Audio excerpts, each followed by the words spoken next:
수백 수천만 원이 왔다 갔다 할 수 있습니다. 이 부분을 대부분의 피해자분들께서 잘 모르시다 보니 보험회사에게 휘둘릴 수 있다는 거죠. 보험회사가 알아서 많이 산정해 주겠습니까? 당연히 아니겠죠. 안녕하세요. 사건사고TV 김지훈입니다. 지난 영상에서 교통사고 발목골절 합의금 5가지 항목에 대해서 알아보았는데요. 이번 영상은 제가 중요하다고 강조드렸던 6번째 상시수익액 항목입니다. 사실 앞에 설명드린 5가지 항목 잘 모르셔도 괜찮습니다. 미자료, 휴업손해, 간병비 이런 항목들은 입원기간이 며칠이고 통원기간이 며칠이고 상해급수가 몇 급이고 이런 것들이 정확히 나와 있어서 분쟁거리가 없어요. 보험회사와 다툴 일이 없다는 거죠. 누가 계산해도 이제 달라질 게 크게 없으니까요. 하지만 이 상시수익액 항목은 다릅니다. 무조건 제대로 알고 가셔야 합니다. 합의금에서 제일 중요합니다. 왜냐면요, 이 상시수익액이 교통사고 발목골절 합의금에서 가장 큰 금액을 차지하기 때문인데요. 장애율이 몇 %냐, 장애 기간은 몇 년이나 될 것이냐에 따라서 수백 수천만 원이 왔다 갔다 할 수 있습니다. 이 부분을 대부분의 피해자분들께서 잘 모르시다 보니 보험회사에게 휘둘릴 수 있다는 거죠. 보험회사가 알아서 많이 산정해 주겠습니까?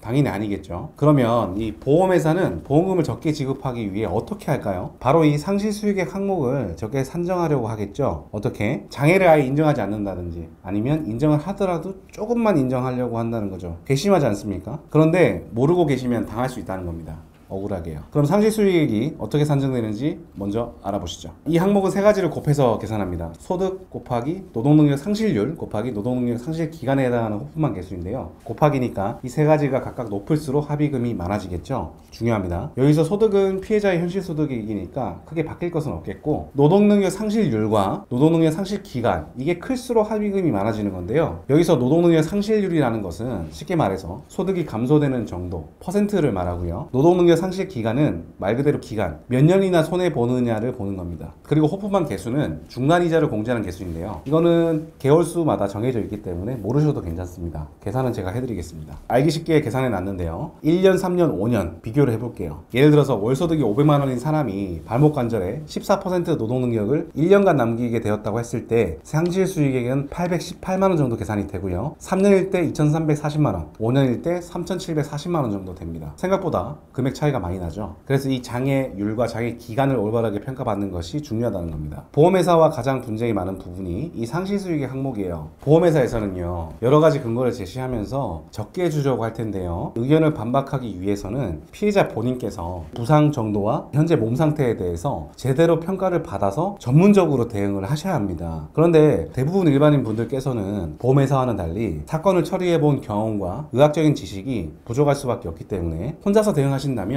보험회사를 상대로 이기기가 어렵습니다. 제대로 된 합의금을 받기 어렵다는 얘기죠. 그러면 어떻게 해야 되냐고요? 내 편에서 보험사와 다투어줄 전문가의 도움을 받으시면 되는 겁니다. 전문가를 찾고 싶으면 제가 도와드릴 수 있으니까 연락을 주시면 되는데요. 위 전화번호나 카카오톡, 폰메일로 연락을 주세요. 아래 영상 설명란이나 고정 댓글을 보시면 링크가 있으니까 누르시기만 하면 됩니다. 그리고 카카오톡이나 네이버에서 사건사고.com 검색하셔도 나오니까요. 편하신 방법으로 문의 주세요. 다음 영상에서는 실제 사례 계산을 통해서 합의금이 어떻게 산정되는지 한번 알아보도록 하겠습니다. 영상 시청해 주셔서 감사합니다.